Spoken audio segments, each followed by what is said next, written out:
Você passou por grandes clubes. Muita vaidade, muita politicagem.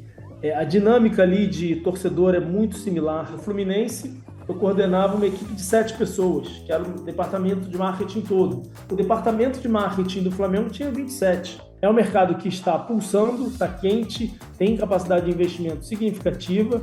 Gestores, diretores de marketing, diretor jurídico, diretor financeiro, têm um salário, vamos dizer, de grandes empresas. Os valores trabalhados com o atleta olímpico são valores estarrecedores, assim, de baixo. Eu queria muito que o mercado publicitário como um todo enxergasse o quão barato é investir no esporte olímpico brasileiro.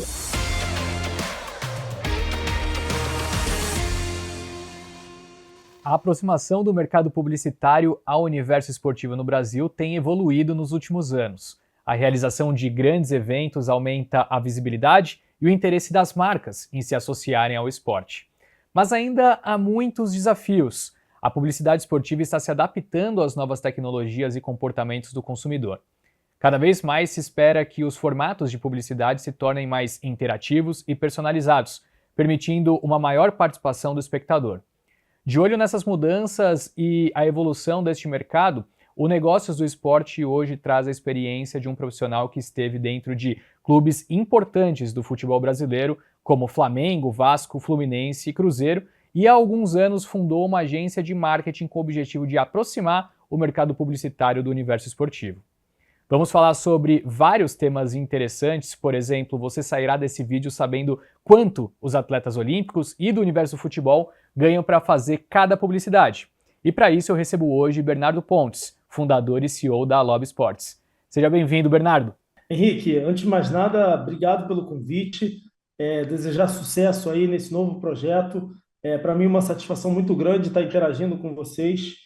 E vida longa aí a Infomoney nesse projeto tão lindo aí que é falar sobre o mercado esportivo. Bernardo, conta então um pouquinho pra gente como foi o início da sua trajetória no marketing esportivo, né, até chegar nesse momento atual. Eu queria explorar o início da sua carreira. Bom, é, tenho 36 anos, né? E tudo começou ali quando eu tinha 22, 23, né? Ou seja, há mais ou menos 13, 14, quase 15 anos atrás. Eu sempre sonhei trabalhar com gestão esportiva, desde a minha época de faculdade. Eu me formei aqui na SPM do Rio de Janeiro. Eu sempre tive muito claro na minha cabeça que eu queria trabalhar com esporte. Naquele momento eu tinha algumas referências no assunto, né, que eu estudava, que eu mergulhava no tema e eu me espelhava nessas pessoas, como o Jorge Avancini ali, que é um dos grandes nomes que a gente tem no mercado, que foi muitos anos diretor de marketing do Internacional.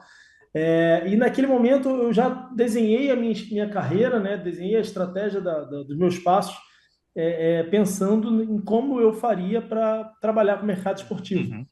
E tudo começou quando eu trabalhava numa agência, e tocou meu telefone e um professor meu da SPM me liga e fala: Bernardo, a minha agência, né, na época chamava Biruta, está atendendo ao Fluminense. Eu queria que você me indicasse alguém que fosse, cara, muito parecido contigo, com o teu perfil, criativo, proativo, apaixonado por esporte, para trabalhar, para atender o Fluminense. E eu falei para ele, eu falei: pô, Rafa, acho que ninguém mais parecido comigo do que eu mesmo. Não pode ser eu nessa vaga?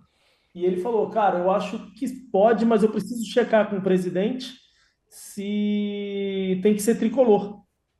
E aí o Peter Simpson, né, ali naquela altura, 2011, início da gestão dele, ele falou que não queria saber de torcedor dentro do clube, ele queria saber de profissional.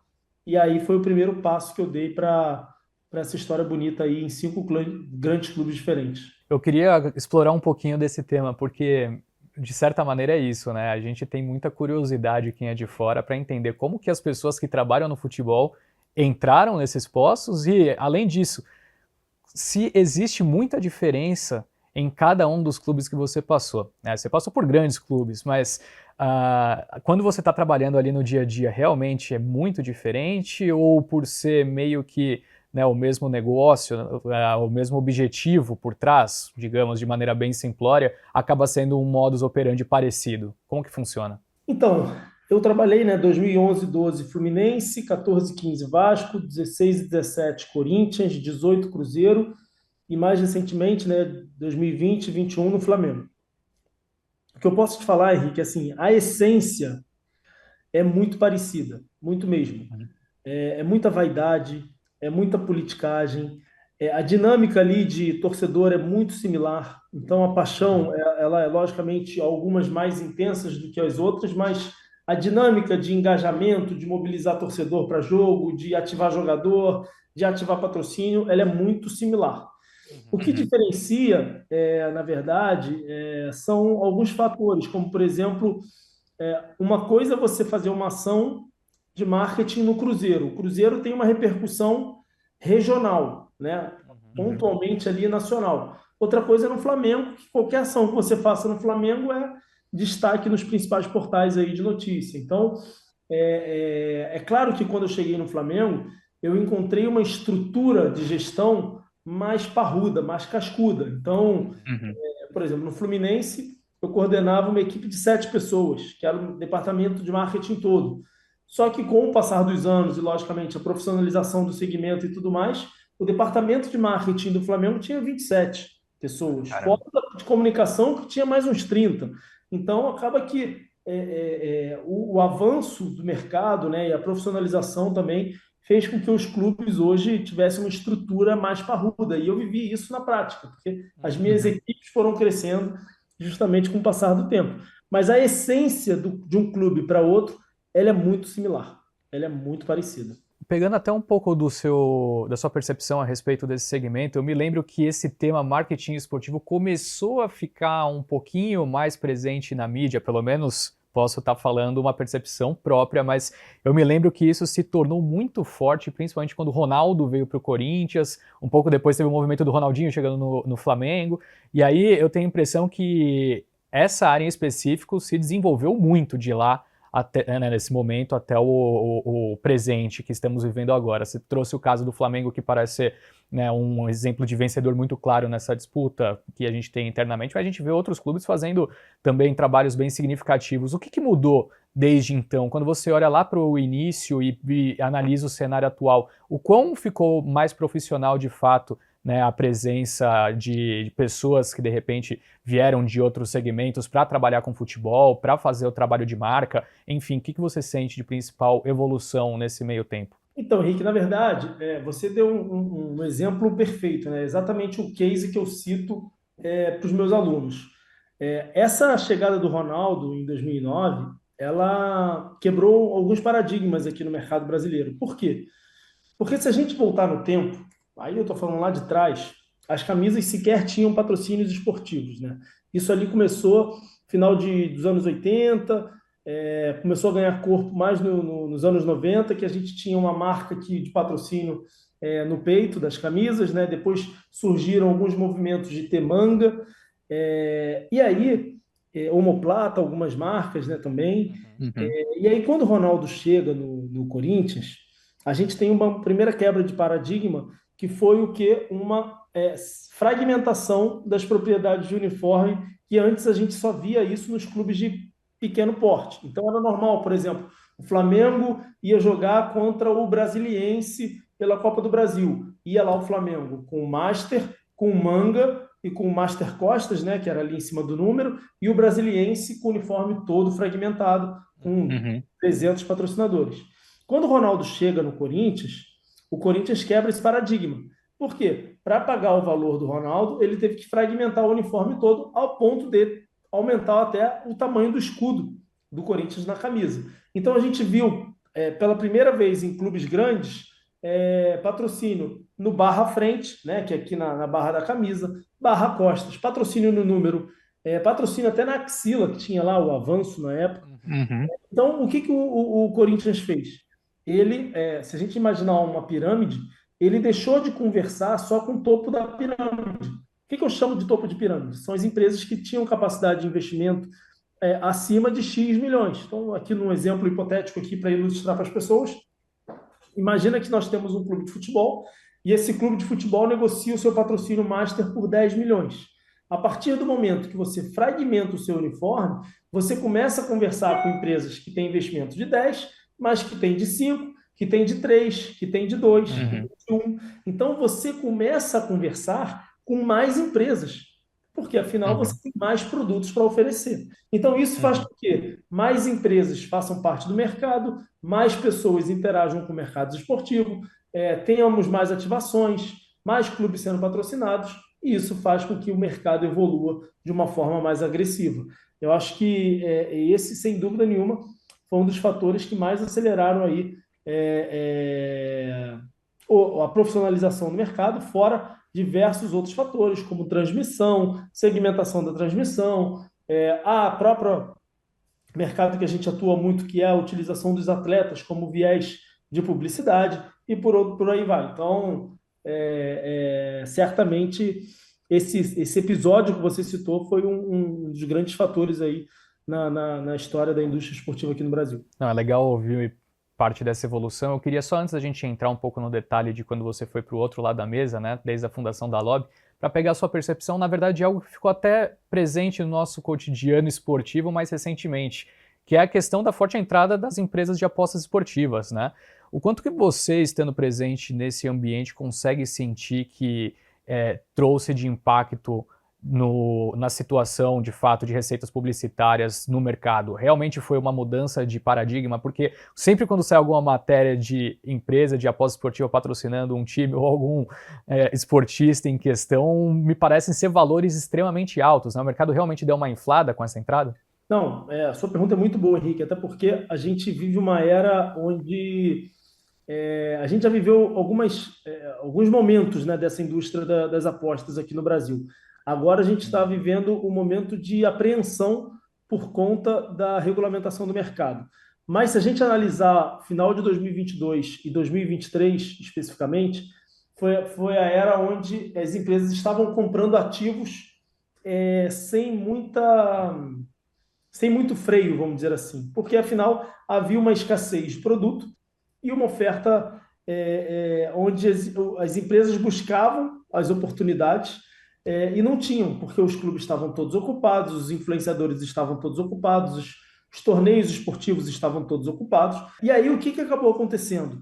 A gente, nesse período, a gente teve um momento onde as empresas começaram a olhar para as multas, para os valores das multas dos contratos em andamento. Então, por exemplo, a gente tinha lá o Clube A. O Clube A estava com um patrocínio que até então era o maior patrocínio da sua história, porque uma empresa Bet já tinha quebrado o recorde há poucos meses atrás. E aí tem uma marca Bet lá consolidada e tudo mais, só que tem outras querendo entrar e não tem produtos disponível nessa prateleira. E aí o que começou a ser feito? Pagamentos de multa. Então, Uhum, diversos contratos foram quebrados para que uhum. fosse assinado um novo contrato, novamente quebrando o recorde de patrocínio dos clubes. Então, pode reparar aí que praticamente, não vou afirmar que todos, mas grande parte dos contratos que estão em vigor hoje no futebol brasileiro são frutos de quebras de contrato que estavam em andamento e, mais do que isso, quebra de recorde de valor de patrocínio na história do clube. Então, isso, por um lado, mostra a força do mercado de aposta. A gente está num momento muito próximo de regulamentação, isso vai fazer com que o mercado dê uma assentada, porque, Uhum. na minha percepção, as empresas de apostas grandes, principalmente as gringas, que têm uma capacidade de investimento muito alta, elas têm a oportunidade de se tornar ainda maiores com essa regulamentação, e as Uhum. pequenas, na minha cabeça, elas vão deixar de existir. Uhum. Que elas fizeram exatamente esse movimento de mostrar um tamanho maior do que elas possuem, justamente para elas serem adquiridas por essas gigantescas. Então, uma empresa de pequeno porte comprava determinado ativo, né, gerava uma base de usuários e clientes significativa, para daqui a pouco ela levantar a mãozinha para uma dessas gringas e falar: olha, tenho lead aqui, tenho base de X mil pessoas, acho que essa base pode te interessar, e ela ser ser comercializada para esses grandes players do mercado. Então, é um mercado que está pulsando, está quente, tem capacidade de investimento significativa, mas também é um mercado que quem tem um ativo esportivo precisa entender que você não pode jogar todas as suas moedas nesse pote, Afinal, é Uhum. importante que você tenha um player de aposta, mas tem que ter um player de montadora, de comunicação, de tecnologia, porque senão você vai chegar num momento onde você vai ter um evento esportivo e você vai ter só patrocínio de aposta que não é sadio para o seu produto. Então, acabou que as marcas de apostas vieram com tanto apetite que acabou afugentando um pouquinho as marcas dos outros segmentos. A impressão que eu tenho é que quando eu assisto um jogo na TV hoje em dia, tem 15 publicidades no campo e provavelmente 12 delas são de empresas esportivas, né, de apostas esportivas. Realmente impressionante.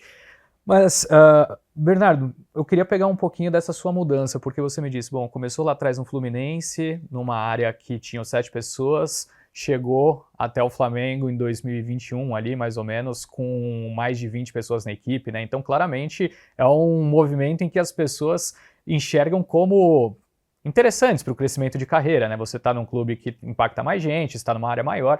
O que te levou a tomar a decisão de empreender um pouquinho depois disso? Para ir, né, exatamente para o outro lado da mesa e começar a tocar um negócio próprio, que a gente sabe que tem muitos desafios. Conta um pouco sobre essa decisão de mudança profissional e também a respeito da criação da Lob Sports, né? Qual que foi o seu objetivo naquele momento? Não, maravilha, Henrique. Eu tenho um prazer muito grande de falar sobre isso, porque foi uma tomada de decisão que foi muito difícil, né? Quando eu estava no Flamengo, eu tinha um bom salário, tinha projeção de crescimento, estava muito bem lá dentro. O Flamengo, enfim, ninguém precisa ficar falando aqui da grandeza que o clube tem, mas eu percebia que eu já estava no maior clube do Brasil, já tinha trabalhado em outros 4 grandes clubes. É, Algo me dizia que eu precisava ter mais liberdade e ter mais capacidade de colocar aquilo que eu acredito em prática. Uma das coisas que Uhum. sempre me incomodou no futebol, quando eu estava trabalhando em clubes de futebol, que, por exemplo, estou vendo aqui, né, o meu ar-condicionado da Hyundai. Se eu fecho um patrocínio da Hyundai com o Corinthians, eu sempre tentei, como executivo de clube, que esse contrato entre clube e marca tivesse uma verba de ativação para que a gente pudesse fazer muitas coisas durante esse contrato, que é muito comum no mercado americano. Então, por exemplo, hoje, não sei quem está nos assistindo aqui já teve a oportunidade de ir a um evento esportivo nos Estados Unidos. Quando você chega numa arena, como eu já fui em algumas delas, você sobe a escada rolante, você chega num hall, tem um show de uma banda ali nos acessos mesmo, nos corredores, Uhum. patrocinado por uma marca tal. Aí você anda um pouquinho mais para frente, está tendo uma ativação de uma marca B. Aí você anda mais um pouquinho, quando você vai entrar no banheiro, tem uma ativação da marca C. Então, é uma experiência de marca gigantesca que você tem contato com marcas do momento que você chega até o momento que você vai embora, fora as ativações de quadra que eles realizam durante os intervalos, né? Quando a gente isso, desculpa, só para concluir o pensamento, isso só acontece porque lá, quando uma marca patrocina uma arena ou um clube, já é quase que de praxe que 20 a 25% desse valor fique como verba de ativação. Por quê? Porque Uhum. você vai pegar aquele patrocínio lá da Pepsi, por exemplo, e aí a parte daquele valor que a Pepsi está investindo na arena vai ser reinvestida para você criar entretenimento, ativação, maximizar a experiência do torcedor, né? E aí, quando você vai renovar esse contrato lá na frente, você olha o quanto de coisas que você fez, maximizou esse contrato a ponto dele ser mais facilmente renovado. Quando eu tentava fazer isso aqui no Brasil, eu tinha muita dificuldade. Por quê? Porque quando eu ia no financeiro e tentava fazer, por exemplo, um contrato de 10 milhões, ter 10% de verba de ativação, o financeiro chegava para mim e falava: Bernardo, cara, não dá não, a gente precisa desse 1 milhão aqui para dentro para pagar salário, Uhum. para pagar dívida, para pagar coisas do dia a dia de um clube. Uhum. E aí, quando eu ia, por exemplo, assinei um contrato, 10 milhões, 0% de verba de ativação. Aí daqui a 3 meses eu quero fazer um evento para chamar a torcida para assistir a um determinado jogo que o time vai jogar fora de casa. Aí o que eu fazia? Eu falei, bom, vou ter que passar o chapéu nos patrocinadores, né? Aí os patrocinadores falavam, pô, peraí, eu acabei de botar 10 milhões, como é que você está me pedindo Uhum. mais 100 mil aqui? Aí quando eu ia no financeiro, pedia os 100 mil para fazer o evento, o financeiro falava, cara, não tem dinheiro, tem que pagar aqui, olha a quantidade de coisa que a gente tem que pagar. Então eu sempre ficava numa situação que eu não conseguia, às vezes, pedir para o patrocinador e também não podia Uhum. pedir para o clube, né? Raro eram os patrocinadores que enxergavam a importância de se ter uma verba de ativação, que quando não colocava dentro do contrato, ainda separava para ser maximizado ao longo do período. E quando eu saí do Flamengo, é, um dos motivos foi exatamente esse, que eu falei, cara, acho que agora eu vou ter mais liberdade e mais capacidade de fazer a gestão desses contratos, mesmo que sendo um intermediário. Porque eu, como clube, eu não podia chegar para a marca e falar, cara, faz o seguinte, vamos fazer 90% como verba direta e 10% como verba de ativação. Eu não podia fazer isso, porque afinal eu estava meio quase que tirando dinheiro do caixa do clube, né? Por mais que eu Uhum. entendesse que era fundamental se ter essa verba de ativação. Sim. Então, hoje, quando a gente fecha contrato, uma das coisas que eu mais prezo, especificamente sobre esse assunto, é que o contrato tenha uma verba de marketing ou verba de ativação, enfim, como quiserem chamar, para que a gente consiga fazer uma série de coisas, né? E aí, no final desse ciclo, a gente vai olhar para trás e vai perceber que aquele dinheiro investido no clube voltou através de novos clientes, de novo lead, de mídia, de etc, etc, etc. Então, esse, sem dúvida, foi um dos principais fatores, fora o fato de eu ter vivenciado aí 5 clubes diferentes, ter conhecido muitos jogadores, muitos ex-jogadores, muitas empresas, e eu sabia que isso aqui era uma potência de comunicação por parte dos atletas. E eu via que alguns atletas estavam chegando ao seu final de carreira, especificamente aí falando do Diego Ribas, eu estava muito próximo a Uhum. ele. Então a lobby, por isso que é a lobby, né, que é bola ao contrário, a gente brinca que a gente não cuida da parte de campo, mas tudo relacionado à imagem desses talentos, a gente absorve do lado de cá e gera receita para eles através de publicidade, de palestras, de eventos e por aí vai. Então eu enxergava muito oportunidade para maximizar essa parte financeira para os atletas e está aí a prova disso que em 2 anos e meio a gente sai do Bernardo trabalhando sozinho para um escritório de 32 pessoas, escritório no Rio, em São Paulo, estamos de mudança, inclusive, por isso que já está tudo branco aqui, porque a gente está entregando a sala já pintada para o proprietário, porque a sala que a gente alugou em maio do ano passado, que é essa aqui que a gente está hoje, já ficou pequena, Uhum. e a partir daqui a uma semana a gente está indo para o escritório novo. Que legal, parabéns. Cara, você me deu vários insights aqui para tirar algumas dúvidas que eu acho que eu sempre tive ao longo da minha vida e você é a pessoa perfeita para isso. Ó, uma bem nada a ver só pra gente começar, porque você tava falando lá atrás, né, pô, quando tava no Flamengo já tava com um salário bom, enfim. Eu queria te perguntar a respeito disso. As pessoas que trabalham no meio do futebol também ganham salários elevados ou é só o jogador, o treinador que tira um dinheiro realmente expressivo, assim? Como que funciona? Cara, eu vou te falar o seguinte, na minha percepção, o futebol paga muito bem, tá? Logicamente, dependendo do clube que você trabalha. Uhum, Cargos de gestão no futebol, ele é muito bem remunerado, tá? Principalmente clubes aí de Série A, os clubes de Triple A, né? Os clubes uhum, uhum, de maior relevância no segmento. Enfim, são cargos que gestores, diretores de marketing, diretor jurídico, diretor financeiro têm um salário, vamos dizer, de grandes empresas, né? Então, quem uhum. conseguir chegar nesse nível de atuação certamente vai ter uma remuneração satisfatória. Boa. Aí o segundo gancho que tem mais a ver com a resposta que a gente já estava falando mais sobre essa parte da lobby, né? Eu me lembro nesse. Eu estava em Nova York há coisa de um mês atrás, 2 meses, estava tendo os playoffs da NBA. E eu reparei muito que durante os intervalos, praticamente todas as propagandas que tinham eram dos jogadores, tipo, falando sobre assuntos nada a ver, empresas dos mais diferentes tipos, e pensei, pô, no Brasil é muito raro você ver um jogador de futebol fazendo uma propaganda. Eu lembro daquela, que era o Neymar, o Ganso e o Robinho 10 anos atrás, 15 anos atrás, mas você percebe que, tipo, são propagandas que ficam marcadas na cabeça das pessoas porque você não vê muitas, né? É difícil você ver. E são pessoas super conhecidas, o Brasil inteiro conhece os jogadores. Por que que isso acontece? E é aí que mora a oportunidade? Foi uma parte disso que você tem pensado em construção também da empresa? Na verdade, eu acho que existem diversos fatores, né? O primeiro deles é que, é, na minha percepção, o brasileiro ele não tem a cultura de idolatria. Infelizmente, Uhum, é, eu tenho muitos amigos argentinos, enfim, a relação do argentino com o futebol e com seus ídolos ela é totalmente diferente de nós brasileiros, né? Vide uhum, o Pelé, que, enfim, faleceu no final do ano passado, né, se eu não estou enganado, é o maior nome da história do futebol, o esporte mais popular do mundo, e para nós é o Pelé, sabe?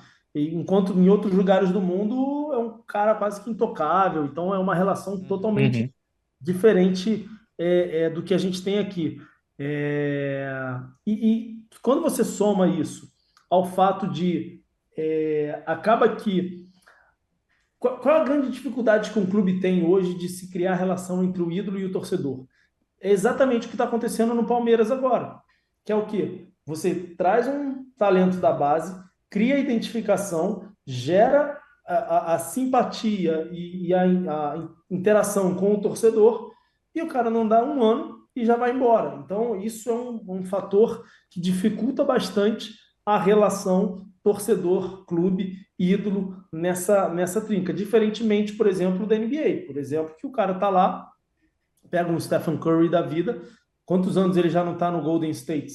Né? Então você uhum. cria um vínculo com a comunidade, você pode fazer com que ele seja embaixador da sua marca, porque você sabe que ele vai estar lá. Agora, por exemplo, eu já fechei contratos com empresas, com atletas aqui no Brasil, e no contrato tinha lá que o contrato iria até data tal ou até ele sair do Brasil, porque ele não tem Hum, atuação na Europa. Então, se o atleta saísse, meio que perderia sentido, porque ele meio que sumiria do mapa. Lógico que eu não estou falando desses nomes gigantescos que vão para Real Madrid, que vão para Manchester City e tudo mais. Então, acaba que uhum, as empresas ficam com uma certa insegurança.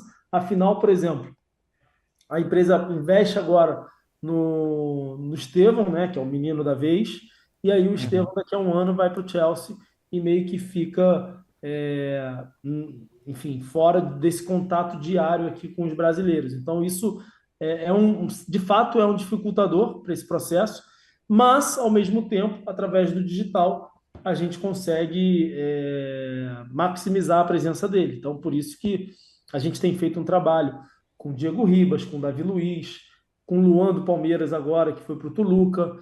Já uhum, fechamos ações com Felipe Luiz, com Cicinho e muitos outros atletas. Acaba que aqui na empresa a gente olha mais para atletas que estão em fase final de carreira, porque são os caras uhum, que vão valorizar mais o nosso trabalho do que o moleque que está começando agora e não uhum. vai ver na publicidade algo que faça sentido para ele, porque afinal para um atleta que ganha, sei lá, 1 milhão, 1,5 milhão, fechar uma campanha de 100, 200 mil reais não vai mudar ponteiro, porque Uhum. o futebol, como a gente estava falando, paga muito bem. Mas não é só sobre a publicidade, é sobre uma construção de imagem e de uma relação entre torcida e ídolo. Eu achei legal que você deu o exemplo do Estevão, né? Que é isso, é um ano o jogador sai, assim como aconteceu com o Endrick. Mas tem alguns que ficam 9 anos e do dia para noite também anunciado foi vendido, né? Eles falam, pô, a idolatria pode ser algo bem sensível no Brasil, de fato. Bernardo, me conta um pouquinho sobre os atletas que vocês possuem atualmente aí dentro da lobby. Eu dei uma olhada, né, e vi que tem personagens dos mais diferentes esportes, né? Essa história, ela é similar mesmo para quem não atua com futebol? Como que funciona? Então, na verdade, o que a gente fez, né? Quando eu saio do Flamengo, eu já saio com Diego Ribas, Davi Luiz, para ajudar eles nessa conexão com o mundo da publicidade. Então, hoje a gente faz um trabalho com o Diego muito bacana, onde a Uhum, gente comercializa todas as publicidades dele.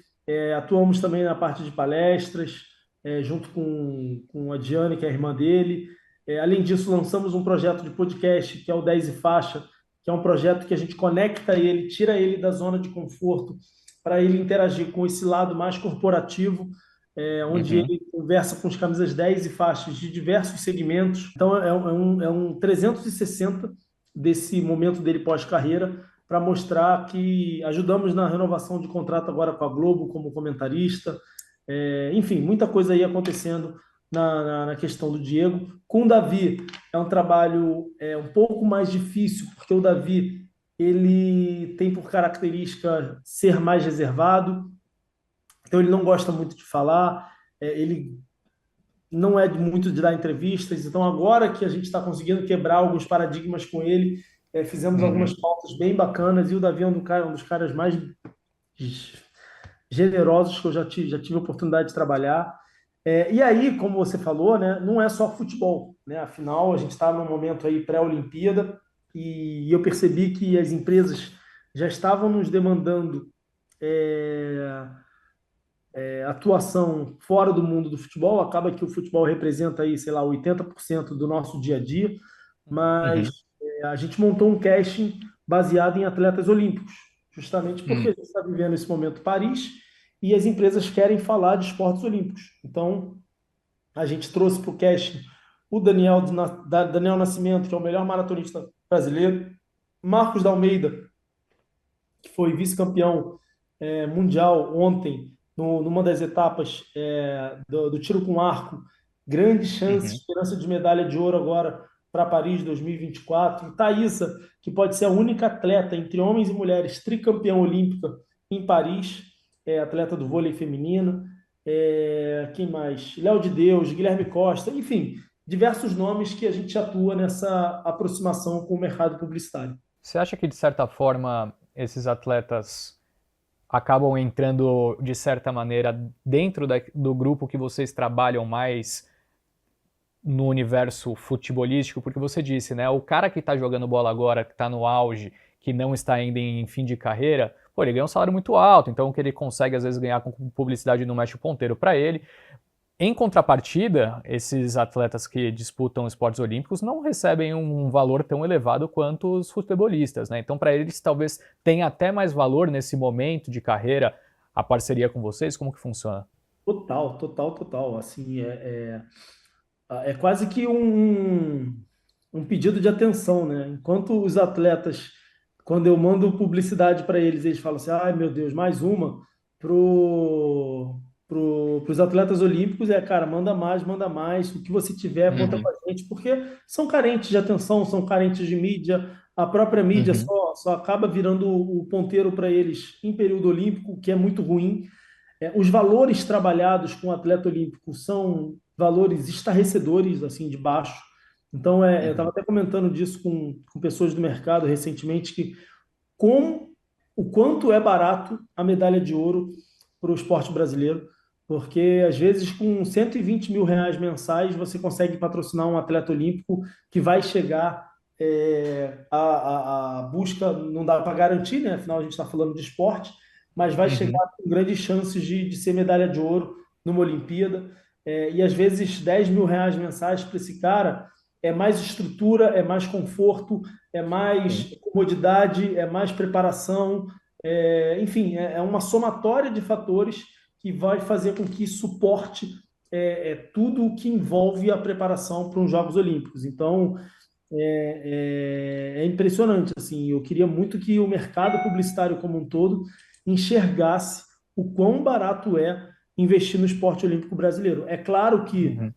não adianta a gente querer comparar a visibilidade que um futebol gera para um esporte olímpico gera. Claro. Mas, na minha percepção, existem grandíssimas empresas que com 120, 150, 200, que seja 500 mil reais de investimento, é traço.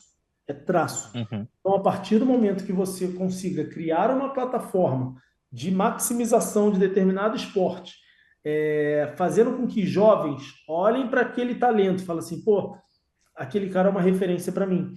Eu quero, através Uhum. dele, fomentar a minha carreira. E aí você começa a criar uma estratégia macro de penetração do esporte em comunidades, para fazer com que as pessoas saiam da criminalidade para praticar aquele esporte, não só o futebol, mas de repente o tiro com arco, o vôlei, enfim, a ginástica, seja lá o esporte que for. O que eu quero dizer com a mensagem que eu quero deixar eu tomei um susto quando eu comecei a trabalhar também com esportes olímpicos. Uhum. É muito barato. Então, você executivo de marketing, enfim, comercial que esteja assistindo isso aqui e queira criar um impacto, não só social, mas o impacto de vida, você pode certamente apadrinhar determinada modalidade, logicamente que tenha toda diretriz e estratégia baseada nos pilares da sua empresa, mas certamente você pode ter uma narrativa e uma história muito bonita de contar, se apropriando de determinada modalidade, de determinado talento e impactando a vida de milhares de pessoas. Bernardo, qual é o objetivo da Lobby? Onde vocês querem chegar pensando aí nos próximos 5, 10 anos? Cara, excelente pergunta, Henrique. Eu sou um cara sonhador, né? Eu sou um empreendedor nato, eu durmo e acordo pensando em como eu posso fazer diferente. E o meu maior sonho é fazer da Lobby a maior empresa de marketing esportivo do Brasil, porque eu tenho capacidade para isso, eu tenho relacionamento para isso, eu tenho equipe para isso, porque eu tenho um time aqui de jovens que são apaixonados pelo mercado esportivo, e não só apaixonados, eles são talentosíssimos. E se em 2 anos e meio eu já consegui atingir números e projetos que eu atingi, eu tenho certeza que em 5 ou 10 anos o mercado certamente vai ter ouvido muito falar da Lobo Esportes. E para quem está querendo ingressar nesse universo, você contou a sua história, né? Que pô, um professor te ligou, trouxe a oportunidade Fluminense e disse também ao mesmo tempo em que há muita politicagem no mundo do futebol, né? Então, para quem quer ingressar nesse mercado, quais seriam os conselhos que você daria? O conselho que eu dou é capacitação e relacionamento. Capacitação, porque certamente quando eu abro uma vaga aqui na minha empresa, eu preciso entender que essa pessoa minimamente já tenha tido contato com o mercado, e o contato com o mercado não quer dizer já ter trabalhado com o mercado. Então, ter participado de cursos, ter participado de eventos, ter sido voluntário em determinada iniciativa esportiva, enfim, seja lá o que tem escrito, que seja criar um canal no YouTube para falar sobre gestão esportiva, e aí você vai estar ali debatendo o tema, você vai estar escrevendo textos, etc, etc, etc. Então, primeiro, na minha cabeça, o que eu falo para todos os jovens é: você precisa saber o que você quer. Eu costumo dizer que quem não sabe o que quer, quando acha, não percebe. Então, você precisa ter muito claro aquilo que você quer. Se é trabalhar em clube, se é trabalhar em agência, se é trabalhar com futebol. Porque tem muita gente que fala assim: ah, meu sonho é ser o Rodrigo Caetano. Cara, ser o Rodrigo Caetano é um caminho totalmente diferente de ser um Bernardo Pontes. É claro que é trabalhar com futebol, mas uma coisa é gestão de jogador, a parte técnica, contratação, gestão de elenco. Outra coisa é marketing.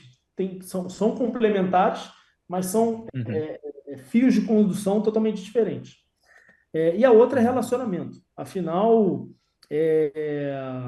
uma boa indicação certamente faz muita diferença num processo de seletivo de funcionários. Então, estar presente nesses eventos que eu acabei de comentar, certamente é um dos fatores que fará você ampliar seu leque de relacionamento, porque você vai estar sempre sendo visto, né? E quem não é visto não é Uhum. lembrado. E eu posso falar isso com certa tranquilidade, porque hoje aqui na minha equipe eu tenho uma boa parte dela formada por ex-alunos, né? Então são pessoas que eu conheci dentro de sala elas se destacaram, mantive no radar, e quando surgiu a oportunidade, eu trouxe para dentro. Boa, só para a gente fechar, uma pergunta que aí me bateu uma curiosidade enquanto você estava falando dos contratos dos atletas olímpicos, né? Você falou, pô, R$ 120 mil é um valor que consegue patrocinar, às vezes, um atleta que pode brigar por uma medalha e que não mexe ponteiro ali para a empresa, e isso muda a vida, às vezes, do atleta, né? Quando a gente pensa em jogadores de futebol, com toda a questão de mídia, jogador de fato conhecido, assim, claro que eu não estou aqui pedindo para você abrir nenhum contrato de pessoas que trabalham com você, mas obviamente você escuta muito o que acontece nesse mundo, né? Você tem uma noção clara de valores. Quanto que é um valor de patrocínio similar a esse que você citou dos atletas olímpicos, assim? Quanto que você enxerga a diferença entre o dinheiro que entra para um jogador de futebol e o dinheiro para um cara que está para disputar uma Olimpíada? Um contrato anual, com entrega de reels, com um reels por mês, um combo de stories por mês, mais presença VIP, X datas, mais direito de uso de Uhum. imagem, etc, etc, etc. eu conseguiria um atleta olímpico nessa casa aí de 10 a 15 mil reais, fácil, tá? Uhum, Atleta com chance de medalha, mas vai depender muito, claro, do alcance que ele tem digital, como é que está a taxa uhum, de engajamento dele, qual é a percepção das pessoas para com ele, aonde que ele está jogando, porque senão a gente vai voltar naquele viés que eu falei, se o cara está jogando na Grécia ou se ele está jogando no Brasil, isso faz total diferença, e por aí vai. uhum, Então, isso é bastante relativo, mas a gente tem uhum. cases aqui de contratos com, por exemplo, Thiago Silva, que a gente fechou, que são valores maiores, enfim. Claro. Por isso que depende muito. Boa, maravilha, Bernardo. Foi um grande prazer te receber, uma honra pra gente. Espero que tenha gostado desse nosso bate-papo. Você está super convidado para próximas oportunidades aí, quando quiser voltar. Vai ser um prazer. Maravilha, Henrique. Mais uma vez, cara, super obrigado pelo convite. Conte muito comigo. Eu adoro falar sobre gestão esportiva. Acho que é um tema que precisa ser falado e debatido. Por isso aqui Uhum. fica meu desejo de muito sucesso e vida longa a esse projeto da Infomoney, que é fundamental para o futuro do nosso esporte. Então, parabéns, Henrique, parabéns a todas as pessoas envolvidas nesse projeto e contem comigo sempre. Boa, obrigado, Bernardo. Agradeço também a você que esteve conosco durante esse bate-papo. Não deixe de se inscrever no nosso canal e ativar o sininho para ser informado da nossa próxima entrevista sobre os negócios do esporte. Até a próxima!